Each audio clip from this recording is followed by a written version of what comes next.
The club captain of Eastbourne Parade Bowls Club, Pete Hensman. Pete, welcome to the show. This is an astonishing hike in the car parking costs. It must have simply bowled you all over. Yeah, to use a phrase, you're quite right. We sort of staggered and worried because of the possibility of closing us. What's the reaction been within the club to what seems like an eye-watering increase? Well, as you said, several of our members are saying, we just can't join, we can't afford it. The bus service around here is not particularly good, and they can't carry their bowls or get to the club. And you've been around since 1897. You've got 70 members, got some wonderful pictures there on screens of people just getting together. Absolutely wonderful thing to do. Healthy physically, healthy mentally, and of course a lot of people lose more friends as they get on. Have the council been remotely forthcoming in seeing the light? I think they've got a bit of a panic on. We got a message inviting us to join the chairman of the council tomorrow to discuss the matter. I hope we're going to get a compromise. GBNews. Hi, I'm Michelle Dewberry, and my show is your opportunity to cut through all the noise and dive in headfirst to some robust debates. Ideas clash. Situation, Because the failure is you're deliberately avoiding my point. Nothing's held back. And if you think this is the end of it, wait for more. And we do not shy away from the difficult stuff. Sometimes I want to shake people and say, if only you understood. So join me on Jubes & Kerr weeknights at 6 p.m, only on GB News, Britain's news channel.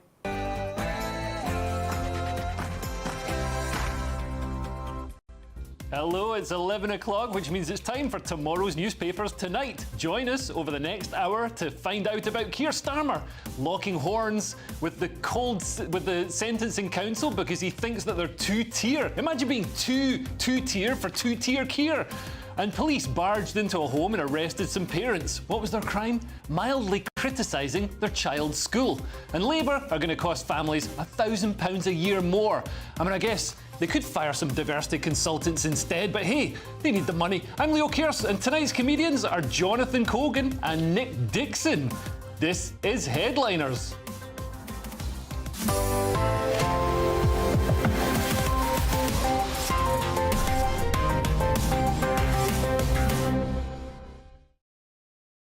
But before we go to tomorrow's news, let's go to tonight's headlines with Sam Francis.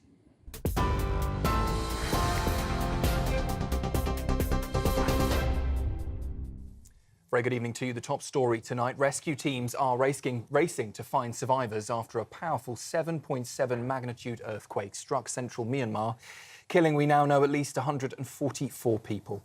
Hundreds more are injured and entire buildings have collapsed, with neighbouring Thailand also hit by the tremors.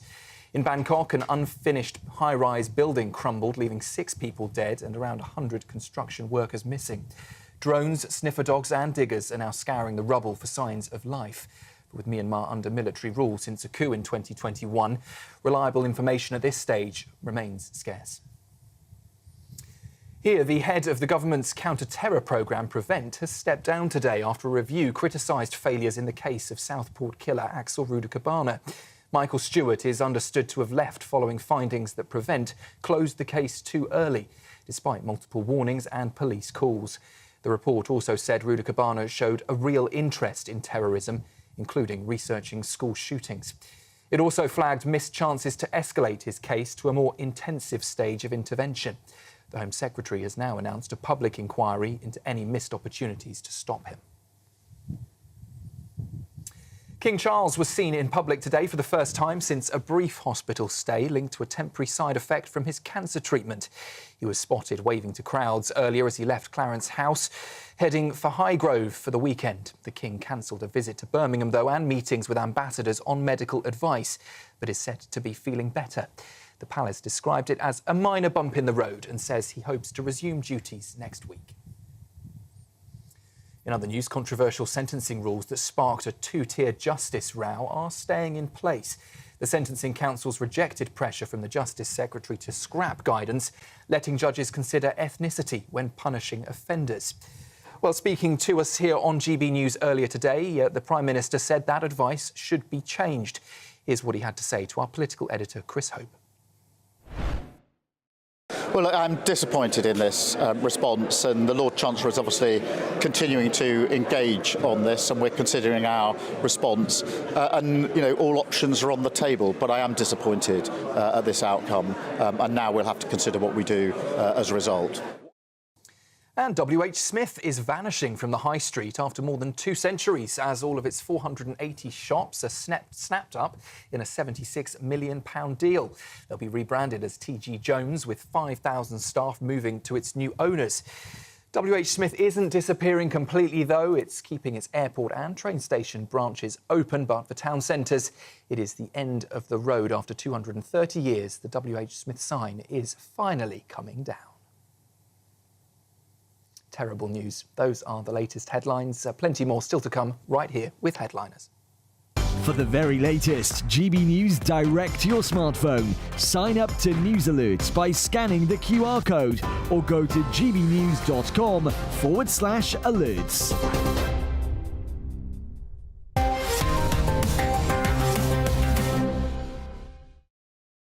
Thank you, Sam, and hello and welcome to Headliners, where we give you the best of tomorrow's newspapers with the best of today's comedians. First things first, let's see what the papers have in store for us on today's show. The Daily Mail leads with, "They're making April fools of us." The Eye has Reeves' plan for UK almost as unpopular as Truss budget. The Times has police arrest parents for complaining about school. The Independent leads with 30 million air passengers to be hit by worst delays for 25 years. The Daily Express has hundreds feared dead in quake horror. And the Star has hell on earth. Jonathan, let's have a closer look at tomorrow's Times. Yes, indeed. Let's get to it. First of all, hello, how are you? Yeah, how are you? Good. We don't do that anymore. No. Oh, well, That's been cut for a reason. Yeah. for time. Yeah. Brevity is a key to... We did a focus group and nobody cares. Fair enough. Well, you know, write in, tell us if you like it. Let's get to it. They don't care about the price of the paper either, just FYI. Yeah, okay. Well, this is quite interesting at the top. So, Emily Maitlis, I was told not to go full burqa. Do you know why? Is this for the Labour Party conference? Exactly. Never go full burqa. That's what they say. So and she was in Saudi Arabia. What was she doing there? We're probably interviewing some despot. Well, you know, it's an honest living. Oh, sorry, I thought you had some insight into that. Just literally reading out the words. It's what I do. I'm a chatbot. Okay, so let's get to it. Police arrest parents for complaining about school. So this is a pretty harrowing story about quite an excessive government overreach here. So some parents who have a child at school, Maxie Allen, when he complained to his daughter's primary school about the recruitment process for a new head teacher, he hoped it would result in more openness and transparency, but in quite a shocking turn of events, 6 uniform officers from the Hertfordshire police were sent round and he was put in a cell. That's crazy. All they did, apparently, was complain via quite a few emails to the school, and then they got arrested by 6 police. That is... I mean, this feels sort of borderline Soviet Union level, because we've got the state-provided education system who are telling the state-provided police force to go and harass people who have complained about them. But basically, they saw the Alison Pearson incident and they said, hold my Kool-Aid, we can do better than that. They were put in a police cell for 8 hours, fingerprinted, searched. Can you believe this? And then there was a 5-week investigation. Of course, they found nothing. When the police came to their door, they thought their daughter had died because they're like, why all these police at the door? This is disgusting. This is the punishment is a process. Yes, exactly. They're terrorising people. This is more like terrorism. Anyone who ordered this should be in jail. The police, the people who came to their door should all reassess their lives, probably quit the police. If you're part of this, there's no excuse following orders. I just won't have any of that because we used to have a free country. Remember that? We used to say we live in a free country. No one believes that anymore. But you're part of the process of turning this country into a corrupt authoritarian hellhole. And I was just listening to a podcast about someone kept in jail in Russia for 2 years today. It's like, these things happen in other countries, but we don't want our country to be like that. So if you're part of that process, you're disgusting in my book. And this stuff is not... It shouldn't be taken lightly. It's horrific. And for balance, I should probably say that a lot of people on the left think that authoritarianism is fantastic and they want to see more police harassment of parents who are concerned about their child's education. I mean, do you think the police could be done for wasting their own time? Wasting police time by the police? Yeah. Quite possibly. I mean, it looks like it here. It's just, like you say, Nick, it's just so so concerning that over such a small affair you can have such an extreme punishment, and then, like, you know, they weren't found guilty of anything, but you're still put in this extremely stressful situation for weeks, and it's going to make people not want to speak out. But that, if you don't speak out, then... You're criticising the school's process, recruiting process, in some WhatsApp groups or something, but they're saying that it will cause disharmony. Anyone who causes disharmony, this is beyond Orwellian stuff, isn't it? Orwellian's a cliche now, but this is the world we're living in. It's the anarcho-tyranny world. It's very easy to look into innocent people. It's much harder to go out on the streets, face crime, face danger, right? It's much easier to go to a family's house because they've criticised their teacher. Yeah, and this legislation, the legislation behind this, seems to be able to be interpreted and used however it wants. There's malicious communications and things like this. So, you know, they can say, oh, this was causing people to feel uneasy. Well, do we know what emojis they use? Because that could really be the issue here. Exactly. So, I mean, anything can be interpreted as some sort of hate crime or whatever it is. Maybe we just need to scrap all this legislation. I think we have a right to reply from Hertfordshire police, who have said, following reports of harassment and malicious communications, which are criminal offences, a man and a woman from Boreham Wood, both aged in their 40s, were arrested on Wednesday, the 29th of January. The arrests were necessary to fully investigate the allegations, as is routine in these types of matters. Following further investigations, officers deemed that no further action should be taken due to insufficient evidence. Well, there we go. There we go. Moving on to the Telegraph, Nick. What have they got? They've got Carney accused of plagiarism at Oxford. So Mark Carney used to be at the Bank of England. Now he's somehow Canadian Prime Minister. This is how elites work. You just sort of move people around. Like, yeah, stick him in there now. Ed Miliband's back, you know. Has he at least changed accent? No, and people still don't like him, but I mean, that's a subjective claim, but I'm sticking by it. He copied 10 passages of text for his 1995 doctorate. I mean, I'm not that bothered about this particularly, but he basically he did a classic thing, he used it without quotations. He was probably doing an all-nighter, you know what I mean, last minute. He didn't quote. And so his people have said, oh, no, it's an irresponsible mischaracterisation. But you can see some examples where he's taken it from a book and just not put quote marks. Does look an awful lot like plagiarism. To the untrained eye, it looks a little bit like plagiarism. Whether that's enough for you to say he shouldn't be Canada's Prime Minister. I guess a lot of Western politicians are plagiarising from George Orwell right now. Very true. But it's a point here that it's going to be a microcosm of his character and that we can't trust him for anything if he did a little bit of cheating at his university. Who didn't do a bit of cheating at their university? Yeah, but to be fair, no one's making you Prime Minister of Canada, Jonathan. Yeah, I don't have the right makeup for that. But yeah, no, I think it's, I don't know. I don't know. It feels a bit... He's got a vote coming up April 28th. That's the problem. And if you know what Canadians are like, this is the kind of thing that could really bother them. Yeah. Not that much happens in their country. Yeah. There's a lot of snow, a lot of open space. Like, what's this all about? And then they find out that he's plagiarised in 1995. This could swing it in a place like Canada. Well, something else that's interesting about the Canadian election that's coming up is that the Liberals, like Trudeau's party, were their own course to get absolutely crushed, absolutely wiped out. And then Trump got in and started sabre rattling towards Canada, and it's made all the sort of patriotic Canadians get behind the Liberal Party instead of behind the right-wing party. I know, and that is a strange decision from Trump. Here's the 5D chess on that. You get the left to actually become nationalist by hating Trump, because that's actually that's actually not a bad tactic, right? So but he's tricked them into becoming nationalists. He's a genius. Yeah. Wow, 60 chess. And there's this story here about Angela Rayner, their workers' rights bill. Yes, setback for Rayner on workers' rights bill. So this absurd workers' rights bill, for balance, some people think it's not absurd, but the OBR think it is absurd. I mean, we know the OBR basically decide everything now, and they're saying, well, this could lead to more unemployment and inflation. It's going to cost businesses an estimated $5 billion a year. So it's this pointless bill. So that they're now saying, OK, we'll consider watering it down. But one of the things they're going to do to water it down is have an exemption for seasonal workers on 0-hours contracts. And they're saying that with en masse redundancies, that'll be able to be negotiated later.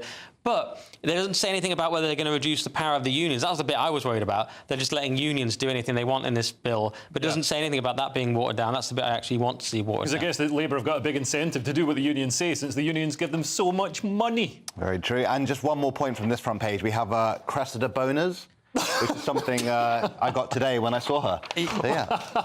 Also, terror law might be used in the steel nationalisation, just to be really boring and serious. You know, this one we did last night, that the Chinese steel thing's going to shut down. We might be able to use a terror law to stop that happening. Oh, really? Yeah. Oh, so we're going to continue to have a steel industry in the UK? Would be nice. Well, that's a relief, because, I mean, if we go to war with China, they might stop selling us steel. We might need our own steel. Anyway, more front pages coming up, but let's have a quick look at some other important stories inside the papers. We've got the end of equal rights in Britain as racism is officially encoded into our legal system, Jonathan. Yes, it sounds rather concerning. So Keir Starmer says all options on table in two-tier row with Sentencing Council. So the Prime Minister has signalled he is prepared to change the law to stop the introduction of two-tier sentencing guidelines after an arm's-length body resisted pressure to scrap them. So Starmer has said that he's still considering all these options, and basically this row concerns guidelines that, as I understand it, are there to affect the sentencing that judges do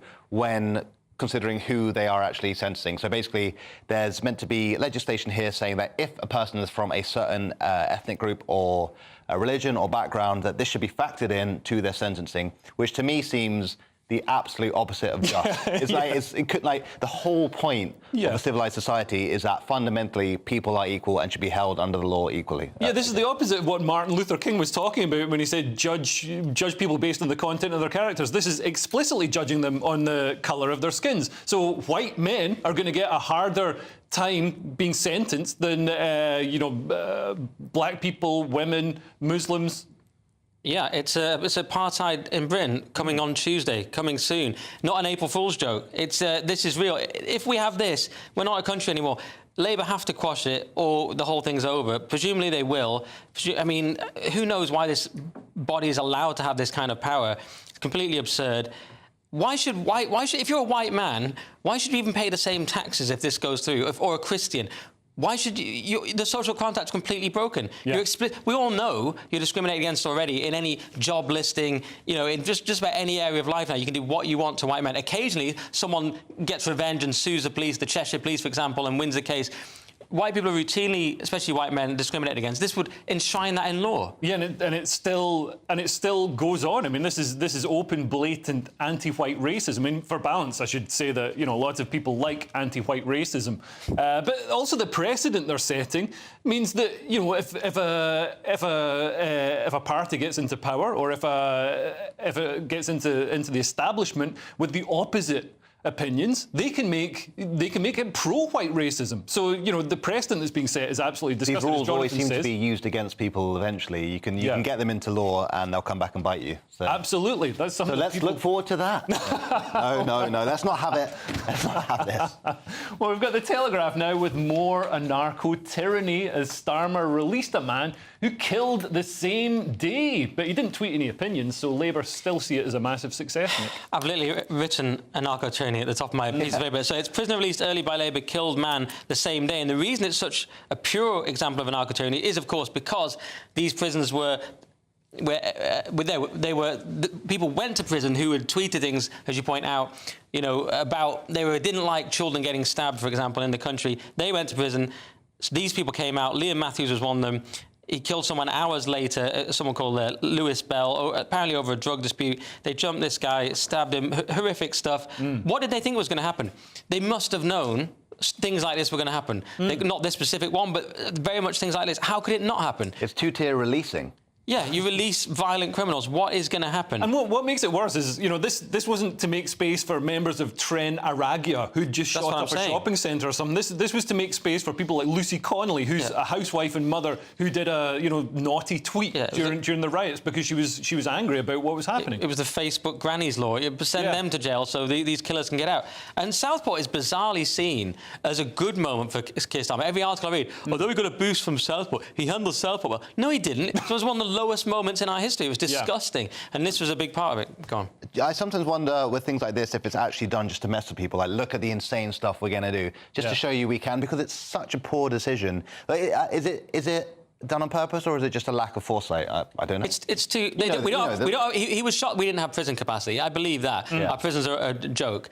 At the same time, he was terrified, presumably, about civil unrest, which is being caused by the decisions of our progressive elite. Like, whoops, look at the consequences of our actions. Now we've got civil unrest. looming, and they're terrified of that, rightly. So then they suddenly went, right, we've got to put all these people in jail. But that's not going to stop anything, because you've now just incensed people even more. Yeah, well, let's hope there's no more incidents this summer that could tip the country over the edge. What do you know? To end on. That's it for part one. Loads more great pages, front pages and great stories still to come. This is Headliners only on GB News.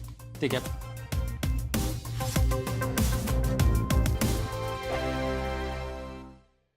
If you want your news to be straight talking, this is a nightmare for the Conservatives again. Down to earth. It's not just Nottingham where this is happening, is it? And most importantly, honest. Hard-working, middle-class taxpayers, they'll get their book thrown at them. Then catch me, Martin Daubney, Monday to Friday, 3 till 6 p.m. on GB News, Britain's news channel.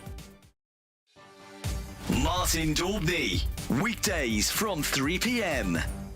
I do think that there is extremities in how this has been approached.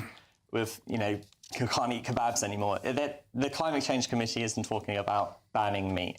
It's talking about reducing meat, perhaps having some incentives for plant-based diets. It's talking about doing small changes, not phasing out everything, doing small changes to move to a net zero future, a more sustainable future. How can me not having a large dollar combat, I don't know, China opening one coal-fired power station a week? Come on, this is pointless. Well, there is other things that have been advised beyond just, you know, reducing our meat consumption. There's things around the tax around flying and aviation, producing less fossil fuel imports and switching to more renewable power, upgrading the grid. There's a lot of other advisories collectively that moves us towards a net zero future. There is a few, of course, we can go down the route of, you know, they can't eat the kebab anymore, but there's far more other things at play than just the kebab meat. Meanwhile, Donald Trump, that man again, is just laughing at all this. Drill, baby, drill. You know, you're not telling me that his cabinet are going to chow down on some quinoa. You know, this is a red meat country leading the way, and if we had half a brain about us, we'd be drilling ourselves. I come from an energy industry background. I work for a data intelligence company, Mapstand, as well. And what we are seeing is that what's happening in America is actually quite short-term thinking. It's not long-term thinking. Whereas in places in China, you're seeing a lot of innovation and green innovation because there is a huge economic opportunity. Yeah, because they're selling it all to the West and polluting their atmosphere. We're offshoring our carbon footprint, and they're selling the solar panels back to us because we're the mugs. We're also able to be the producers and also change our own energy so that we can also compete. GB News, the People's Channel. Join me, Nana Akwe, for an informative, interactive news programme with a difference. It's fun. No, he didn't say that, Dave. I'm so surprised. I think there's an element of truth to that. Join me from 3 p.m. every weekend, only on GB News, Britain's news channel. We're proud to be GB News, the People's Channel. And as you know, we always love to hear your views. Now, there's a new way of getting in touch with us at gbnews.com/yoursay. By commenting, you can be part of a live conversation and join our GB News community. You can even talk to me, Bev Turner, or any of the members of the GB News family.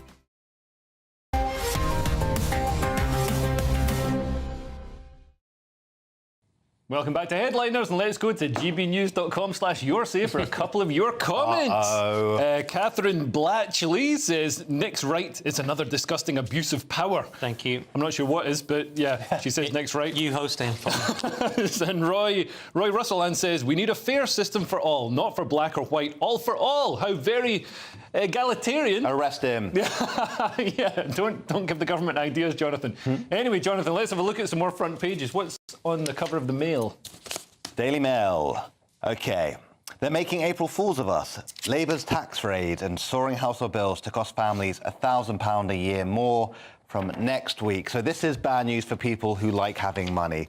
Families face a hammering of £1,000 to their annual budgets from next week as Labour's tax raids and inflation-busting bill hikes come into force. So this is pretty distressing for people who are either struggling financially or just want to buy that third house like me. It's a tough one. So basically, we've had the cost of living crisis, and now thanks to these new tax raids and stuff like that, everyone's just being a bit poorer. That's what's happening. That's what's happening. And Kemi Badenoch had a very sassy comment saying that it's no surprise that all these hikes are coming from April 1st. Labour are taking the British public for fools. Wow. That's pretty good sass there. That writer is earning every penny there, Nick. Jonathan wrote that. Yeah, Yeah, I mean, the whole budget seemed like a fantasy. Rachel Reeves kept talking about this £500 per person we're supposed to be getting disposable income, but it doesn't sound like it, does it? And then she was talking the end of Labour's term. So in 4 years' time, 4.5 years' time, we'll get £500. But this is after being having to pay £1 million each. Does seem that way. I mean, and we've got the national insurance hike for employers that's kicking in finally now. We've got the minimum wage hike. It's going to be a problem. We talked about the employment bill, that's even the OBR is saying that's going to be a disaster. It does seem pretty much a terrible budget all around. But I don't want to say too much because the next story is also about that.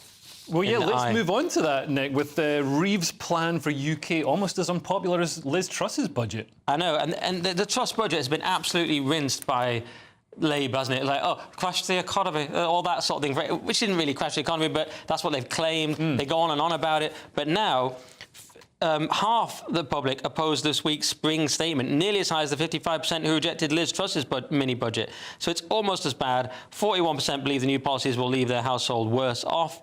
So it's been a total failure, really. And Reeves herself has an approval rating of -32%, which I hear is... I'm no expert, but actually, it is my job. I hear that's pretty bad. And, you know, maybe Dan Hodges is right for the first time in his life, and Darren Jones or Pat McFadden is going to come in, and Reeves's time is... days are numbered. When was the last hopeful time in this country? Like a great genuinely, question. The when 90s. everyone was, it was an aspirational. Yeah, 1994, I think, was about the last time this country was truly hopeful. Then Oasis broke up. What was it went up to early 2000s. If we're being really fair, early 2000s, before woke, probably before the 2008 crash. Was it 9/11? 9/11 was a bit rough. Yeah. And then the crash, and then it was over. And surely what the country needs to do, what this government needs to do, is slash public sector spending. The amount of money that's spent on people just sitting around, pushing pens, doing nothing. I'm not obviously that's what I do as well. But you know, I think there's so much waste in the public sector, and the public sector has ballooned by tens of thousands of people since just in the last 5 years. You want a Doge? We need a Doge. We desperately need a Doge. And also we're told, we need to have mass immigration because we've got all these jobs to fill. It's like, well, fire people in the public sector who are doing nothing. Then they can go and be happier working properly, working hard with some fulfilment instead of just, collecting a salary. What's this idea that we need people from other countries for construction work? Yeah. Why can't our people do the construction work? Just say to all these unemployed people, you have to do the construction work. They'll probably like it anyway. What's wrong with that? Will they be is that maybe that's like fascism? You saying the children yearn for the mines? Not my exact phrase. I'd phrase it differently. Yeah. Well, you'd love to do a bit of construction. I would. But I don't want Jonathan building my house. Thank you very much. Let's have a look inside the papers now. We've got the Daily Mail with the boss of Prevent stepping down after failing to live up to the name. Nick. Yeah, this is shocking. Prevent boss who failed to stop Axel Rudakabana murdering 3 girls in Southport steps down after damning review of missed chances. This is Michael Stewart. He says he's going to leave his role. Probably the right thing to do if you read this article. It was missed 3 times. Then at the end of the article, it says it's since the merger up to 15 chances to stop Rudakabana. So I don't know exactly the difference between the 3 and the 15. Either way, absolutely horrific. Earlier concerns were dismissed because he didn't have a fixed terrorist ideology. I don't know why that shouldn't matter. I suppose it makes it harder to track someone in a system or something, but it's completely absurd. And Stewart was also held responsible for this Home Office review that proposed police record non-crime hate incidents and widening the definition of extremism. And that's where you get really sickened, because then you say they had these wider, pointless ideological concerns that, for all we know, may have distracted from real crimes and real prevention. So it's just so heartbreaking and disgusting. Well, yeah, we've seen with the organisations that are tasked with preventing extremist violence in the UK, a lot of the time they're dealing with an autistic 14-year-old who's decided to read Shakespeare or watch Lord of the Rings. It's not the same as the Janjaweed militants cutting people's heads off. I couldn't agree more. And also, it's taken quite a long time for him to step down. I thought this would have happened much closer to the tragedy unfolding, but apparently not. Maybe he's thinking he could maybe hope people would just forget about him and he could carry on. But yeah, no, it's a real tragedy, and it makes me furious, basically. Yeah. And also, it seems to be a strange system that we've got in this country where we invite these ideologies into the UK that want to kill us, and then we have to fund these organisations to stop these people from killing us. System works. It just seems there's an easier system out there. We've got the Sun now with an English-speaking tourist who stopped the Amsterdam knife attacker. Has he been arrested yet, Jonathan? No, but his tweets are private, so he'll be OK. So, incredible moment. Hero pins Amsterdam knife man who stabbed women in the back, literally in a random attack on tourists, injuring 5 people. So, a hero tourist has essentially stopped an assailant and put him under citizen's arrest, which is very, very brave. I hope he is commended and rewarded and gets a lot of, you know, what's a polite way of saying it? Gets lots of attention for it, good attention. And I think we all have those kind of scenarios where we like to think we would do that kind of thing, but he's actually gone and done it. Yeah. So I'd certainly be prepared to film him. Yeah, you'd be there from the sidelines. Oh, yeah. While going, this is sick, bro, or something, yeah. World star, yeah. It is incredible. I mean, people, the idiots in America, for example, or around the world, wanted to stop Daniel Penny or attacking Daniel Penny, who was a hero, you know, and luckily eventually was proved to be so. But he got arrested. Wasn't there an incident in Germany where a guy got shot for trying to intervene? Wasn't it a police officer? A man got stabbed whilst trying to intervene? Yeah, something like that. Anyway, the point is, you have to be quite brave now to intervene, not just because you might be in physical danger, because the system might persecute you, as it tried to do with Daniel Penny. You can intervene, have your PR team ready to go. Exactly. Yeah. Luckily, this guy's probably not read the news and doesn't realise, you know, so he's just a hero, which is great. Yeah, and the police have said that it's great what he did anyway. More front pages and lots of cracking stories still to come. This is Headliners, only on GB News.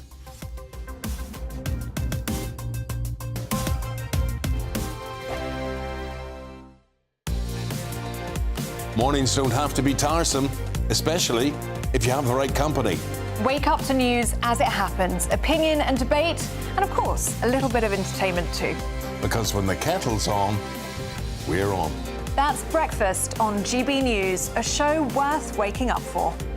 Every morning from 6 a.m. Only on the People's Channel, Britain's news channel. We'll spread the news, you spread the word.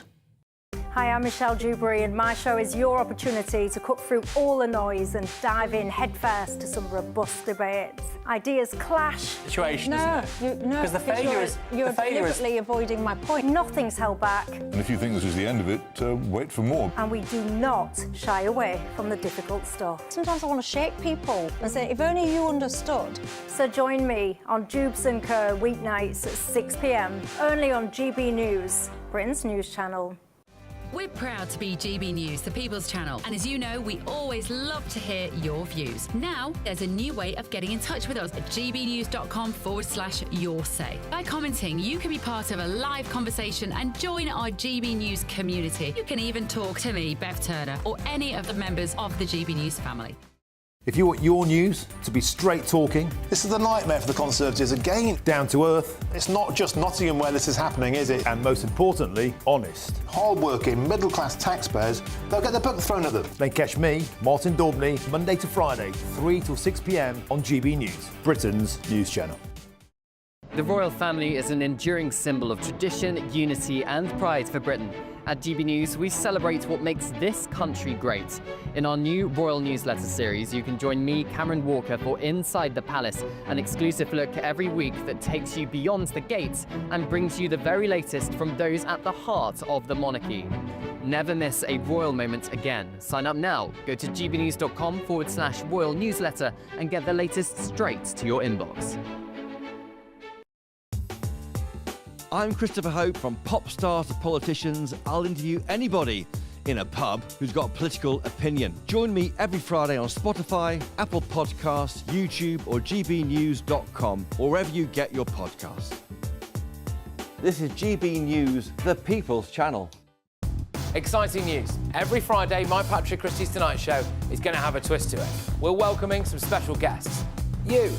That's right, on Fridays I'm going to be doing my show in front of a live studio audience because this show is about you and what you have to say. It's going to be the same big debates, same big topics, same big opinions, but every Friday night at 9 p.m. you are invited to come on down to Patrick Christie's Tonight to be a part of the action. Only on GB News, the People's Channel, Britain's news channel.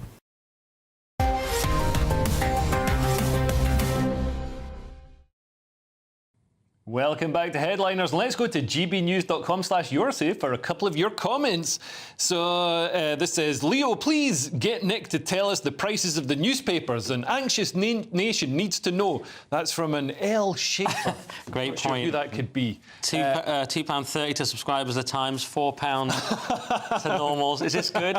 Which is important. People need to know. Is that right? You want to know. Why is the paper on the screen? They want to know Leo, how I hate much you. it costs. Superb. And we're looking at the Financial Times now, Jonathan. I know you get that. I'm a big fan of the FT. Yeah. Get it delivered to my door. For how much? Okay, so idea of choosing between Trump and Europe, childish, Maloney says. So, Giorgia Meloni has dismissed the idea that Italy will have to choose sides between the US and Europe as very childish and superficial, insisting that she would do whatever it took to defend her country's interests. So, in an interview, the Italian Prime Minister said that it was in the interest of everyone to overcome severe strains in transatlantic relationships, describing some European leaders' reactions to Donald Trump as a bit too political. So she actually seems like she doesn't want to jump on the bandwagon and just say, we absolutely cannot work with Trump in any capacity, and he's the worst thing ever, but I'm running a country. We have some mutual interests with America. Let's actually try and work together and all have a nice time. Do you think this is because she had it looked like they're having a romantic moment, Elon Musk and Giorgia Meloni? I don't think it is that. It's she wants him to come back. Meloni has that with quite a few leaders because I think it's just her nature. It's an Italian nature thing. It's interesting. She's tried to play down the idea of Trump being the first to do tariffs. She's citing Biden's Inflation Reduction Act. She's saying, hey, they've always done tariffs. So she's obviously trying to do what we're trying to do. When you're sort of mid-level power, you know, I don't know where we rank compared to Italy, but you've got to get on with the US and Europe, which is becoming increasingly difficult.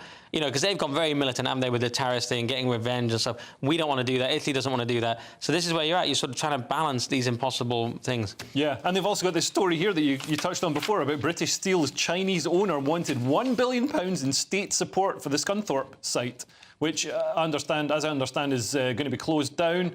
And unless that terror thing works. The end of steel in the UK. The UK used to be. We invented this stuff. I know. We're going to get Huawei steel. I'm just going to listen to all of us. It's terrifying. Yeah. Oh, good. So yeah, hopefully that can be fixed because steel is something that you absolutely need. It's a strategic resource. Moving on to the Express, Nick, what have they got? They've got hundreds feared dead in quake horror. This is the earthquake in Myanmar, Southeast Asia, 7.7 magnitude.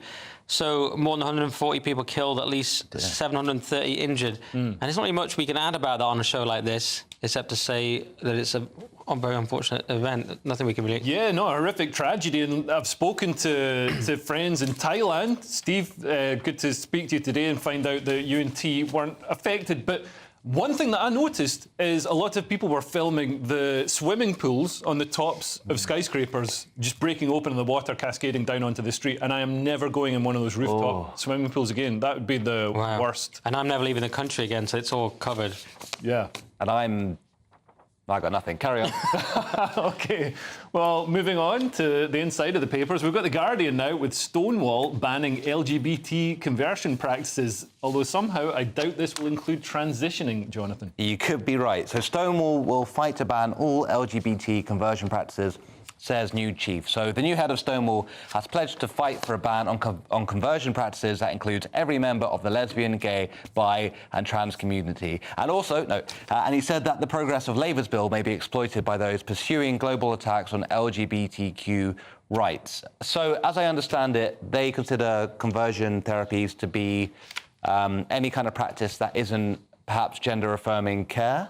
Right. Is that right? So if some psychologists or therapists have been saying that to not encourage a transitioner's journey could be considered as conversion therapy, which would be, problematic.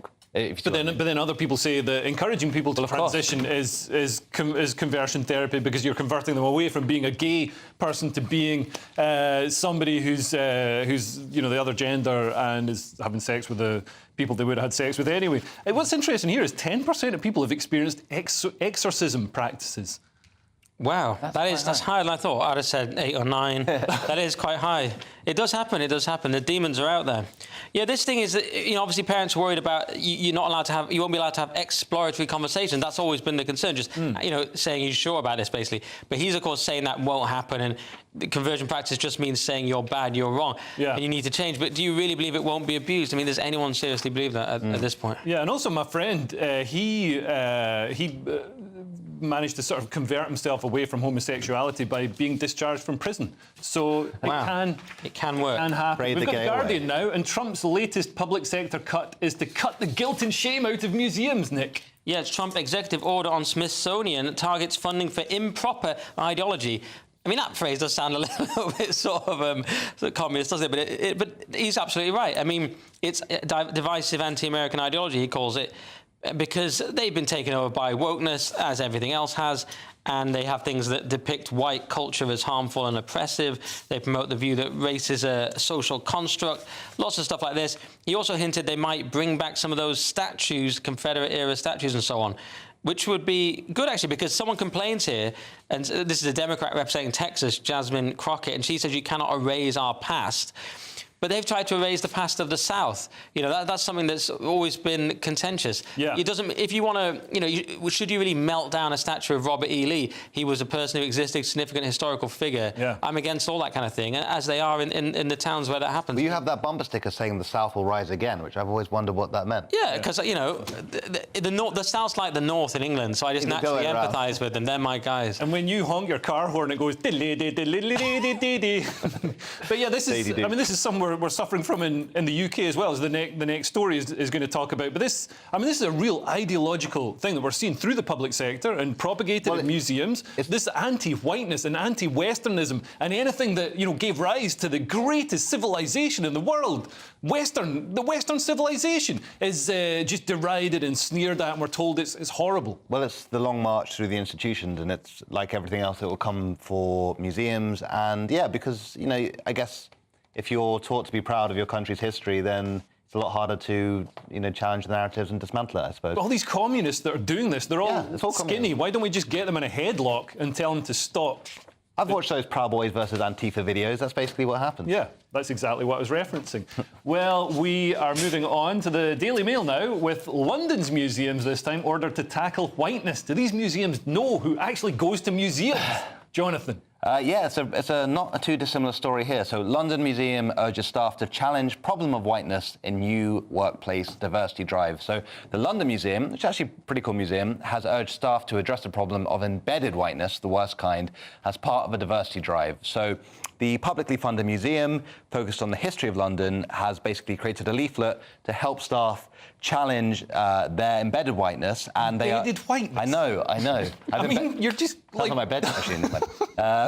So basically the staff have been told to ask themselves, how am I contributing to advancing race equality in my daily work? And how will I know if I'm nurturing a safe space for everyone? How are you? No, it's actually worse than that, Jonathan. You said race equality, I believe. That's race equity, which is a step beyond. So equality already is an ideological statement, because on the right, people don't necessarily believe in equality because it implies a lack of freedom, because you have to get it by force. So even equality is an ideological statement, but equity means equality of outcome. Most people assume it means that. So that's an extreme leftist statement. Yeah. So it's a museum that's being forced to follow extreme leftism, and obviously challenging embedded whiteness and phrase like that are just extreme racism. Yeah, and equity is a ridiculous notion that, basketball teams should have the same number of dwarves on them as 7-foot guys. It's an absolute nonsense. But yeah, like I said, we're seeing this through our institutions, but this is something that's... I feel like the culture has already changed and people are sick. People are sick of this. I think after, George Floyd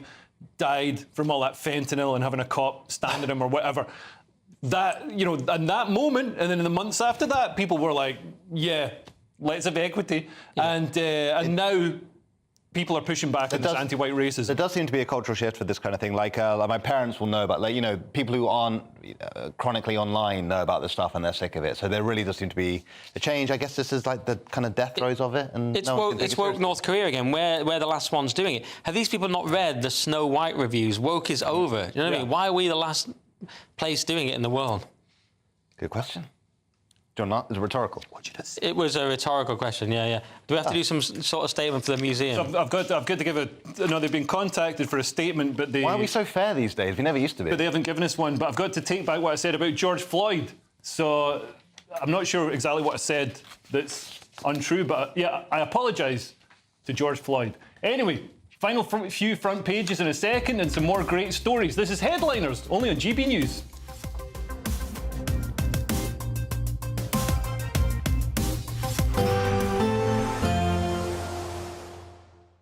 You're looking happy. Well, the forecast looks good.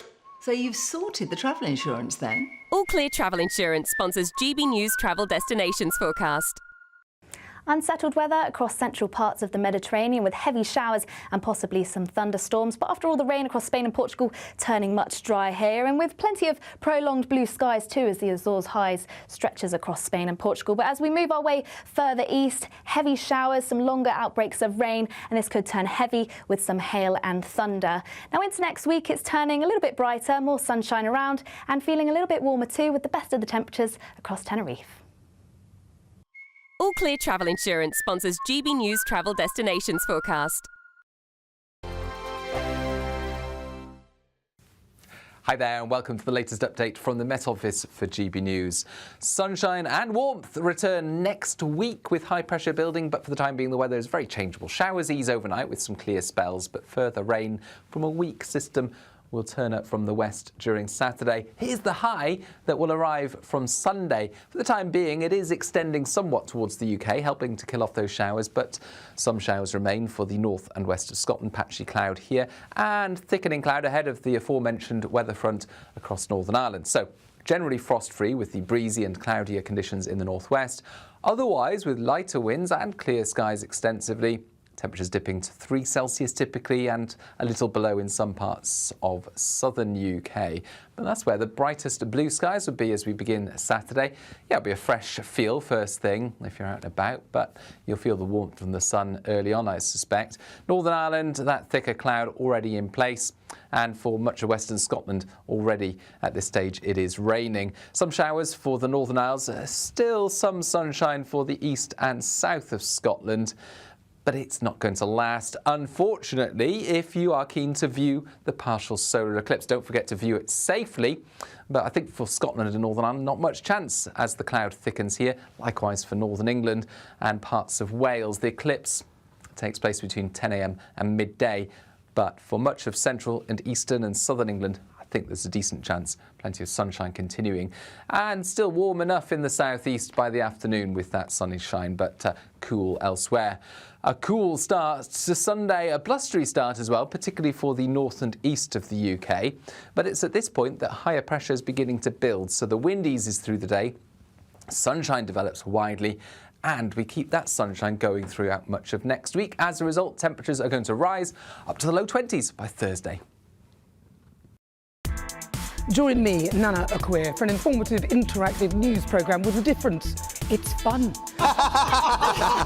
No, he didn't say that, Dave. I'm so surprised. I think there's an element of truth to that. Join me from 3 p.m. every weekend, only on GB News, Britain's news channel. We're proud to be GB News, the People's Channel. And as you know, we always love to hear your views. Now, there's a new way of getting in touch with us at gbnews.com/yoursay. By commenting, you can be part of a live conversation and join our GB News community. You can even talk to me, Bev Turner, or any of the members of the GB News family. If you want your news to be straight talking, this is the nightmare for the Conservatives again. Down to earth. It's not just Nottingham where this is happening, is it? And most importantly, honest. Hard-working, middle-class taxpayers, they'll get the book thrown at them. They catch me, Martin Daubney, Monday to Friday, 3 till 6 p.m. on GB News, Britain's news channel.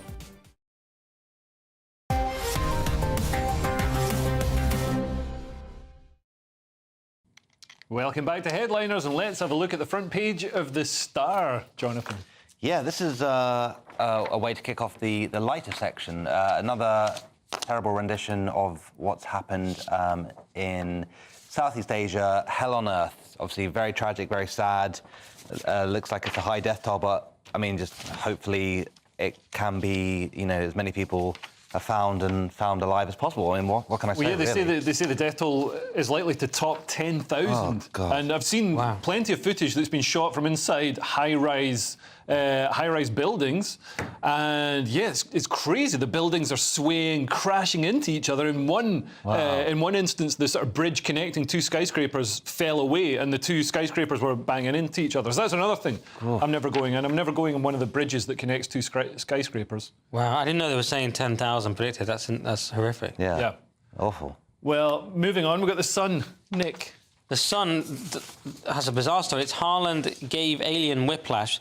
So Erling Haaland, Man City striker, who's a well-known striker, massive guy, almost as big as you, Leo, 6'4", but he was giving a playful knock on the back of the head to this mascot, but it was a woman inside this mascot costume, and now he's given a whiplash because he's this massive Viking bloke, and he just smacked him in the head. He doesn't know his own strength. Yeah, that's the problem. And she was wearing some sort of, fluffy crash helmet, effectively, because she's got this mascot head on. Do you think she's just doing it for the insurance claim? Like when people try and get rear-ended and then everybody in the car can claim $7,500 for Footballers have been known to get false accusations against them. This is a slightly more fluffy one, no pun intended, than some of them. I just came out with that, Jonathan. I'm on fire, mate. That was awesome.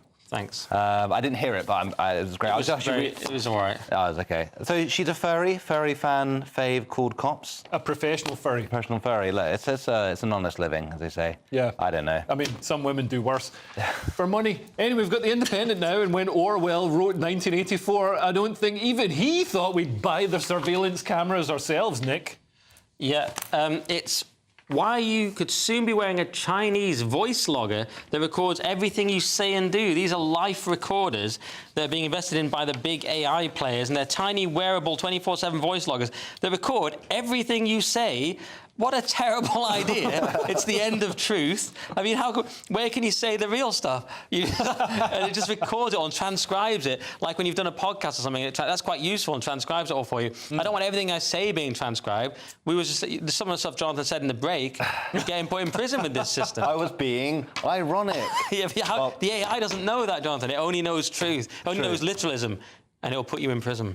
Fair enough. Well, I'm not worried about the Chinese voice loggers because I don't have a Chinese voice. But also, I think it's just really quite important to think about if you've had an argument with somebody and you know you're right, if that's recorded, think about that. You'll be right, but you'll be in prison. Yeah. But that's not how arguments with girlfriends. How did you know I was thinking about that? Yeah. This is just going to make the argument worse. Yeah. Cold hard she can logic just say, and throw a plate. Can't you just say it was how you said it? If it's a transcript, unless they've got the actual audio, and then she'll just say whatever. I mean, there's no winning, right? Yeah, the whole point, you might as well know from Nick and I, because we're a bit older, the whole point of arguing with your girlfriend is to just let her win so you can get back to doing what you were doing. Well, sometimes to get revenge, I basically change the bulbs in our light so it's always a bit darker, and I just say it isn't. They should come up with a word. You got that from Roald Dahl's The Twits. That's like psychological torture. We've got The Guardian now with a prison where Just Stop Oil would be happy to serve out their sentences, Jonathan. Yes, the government opens first of its kind green prison in East Yorkshire. So the government has opened a green prison that will add 1,500 places to the bursting prison estate in England and Wales. So it's the HMP Milksike in East Yorkshire, describes critics as a mega prison, and it will be all electric. Which actually sounds okay. It's going to have solar panels and heat pump technology, and it's going to be built to the next maximum security HMP prison. Yeah, I haven't read this one. Yeah, well, my mate told me that's not the heat pumps aren't the only pumping that goes on. I couldn't tell you hadn't read that because it sounded no different from all the other ones you hadn't read. I'm trying to make my papers stand up like those papers on the screen. I'm trying to do it manually. Look at that. Because people love that feature. I think we need more papers. One of you be diligent and tell us about the story. I can, yes, It was absolutely. in The Guardian. I don't read those Absolutely, yeah. East Yorkshire, they're opening this stupid mega prison, but it's going to be all solar and heat pump technology. And my idea is, remember that prison reality show they had with Peter Hitchens on it? I'm saying, why not have a reality show, Ed Miliband in a green prison on his own? We just see how he does over time. Just monitor him. Maybe that can be the future. You can't drop the soap because I don't use it. And moving on, we've got weasel balls in the metro, Nick. As if we didn't deal with this enough last night, we're revisiting weasel testicles were once used to cure infertility during medieval times. We touched on it last night, no pun intended. And And we talked about it at length, and it led to Lewis screaming about cannibalism and eating Josh's testicles, if you missed that. But there were these recipes: take 3 or 4 weasel testicles and half a handful of young mouse ear, burn it all equally in an earthenware pot, and this was supposed to help you with fertility. And it's one of those funny things where we now know they were right. Yeah. And do you think that people who didn't agree with weasel testicles as a medicine were the anti-vaxxers of their time? Yes. They weren't allowed abroad. Yeah, it's look, it's all magic. It's all chemistry. Just eat whatever you can and hope for the best. Yeah. That's what I say. That's what I think. Is that your health advice? It is. That's about as good as your arguing with a girlfriend advice. Yeah, none of it's good. If she eats my... No, it doesn't work. So, I don't know. Look, I'm tired. They're roughly the same size. Essentially. That's all we've got time for this week. But it's great that we covered that story 2 nights in a row, because that is important news, guys. It's key stuff. Well, that actually is all we've got time for tonight. The show is nearly over, so let's take another quick look at tomorrow's front pages. The Daily Mail leads with, "They're making April fools of us." The Eye has Reeves' plan for UK almost as unpopular as Truss budget. The Times leads with, "Police arrest parents for complaining about school." The Independent has 30 million air passengers to be hit by worst delays for 25 years. And the Daily Express has hundreds fear dead in quake horror. And the Star has hell on earth. Again, that's the earthquake in Southeast Asia. And that's it for tonight's show. Thank you to my guests Nick and Jonathan. I'll be back tomorrow night at 11 p.m. with Steve N. Alice and Louis Schaefer. And if you're watching the 5 a.m. repeat, then stay tuned for breakfast. And I hope to see you tomorrow. OK, good night. Bye. Expect a warm front, moving from the kitchen right through to the rest of the house. Boxed Boilers, sponsors of weather on GB News. Hi there and welcome to the latest update from the Met Office for GB News. Sunshine and warmth return next week with high pressure building, but for the time being the weather is very changeable. Showers ease overnight with some clear spells, but further rain from a weak system will turn up from the west during Saturday. Here's the high that will arrive from Sunday. For the time being, it is extending somewhat towards the UK, helping to kill off those showers, but some showers remain for the north and west of Scotland. Patchy cloud here and thickening cloud ahead of the aforementioned weather front across Northern Ireland. So generally frost-free with the breezy and cloudier conditions in the northwest. Otherwise, with lighter winds and clear skies extensively. Temperatures dipping to 3 Celsius typically and a little below in some parts of southern UK. But that's where the brightest blue skies would be as we begin Saturday. Yeah, it'll be a fresh feel first thing if you're out and about, but you'll feel the warmth from the sun early on, I suspect. Northern Ireland, that thicker cloud already in place. And for much of western Scotland, already at this stage it is raining. Some showers for the Northern Isles, still some sunshine for the east and south of Scotland. But it's not going to last, unfortunately, if you are keen to view the partial solar eclipse. Don't forget to view it safely. But I think for Scotland and Northern Ireland, not much chance as the cloud thickens here. Likewise for Northern England and parts of Wales. The eclipse takes place between 10 a.m. and midday. But for much of central and eastern and southern England, I think there's a decent chance. Plenty of sunshine continuing. And still warm enough in the southeast by the afternoon with that sunny shine, but cool elsewhere. A cool start to Sunday, a blustery start as well, particularly for the north and east of the UK. But it's at this point that higher pressure is beginning to build, so the wind eases through the day, sunshine develops widely, and we keep that sunshine going throughout much of next week. As a result, temperatures are going to rise up to the low 20s by Thursday. Expect a warm front, moving from the kitchen right through to the rest of the house. Boxed Boilers, sponsors of weather on GB News.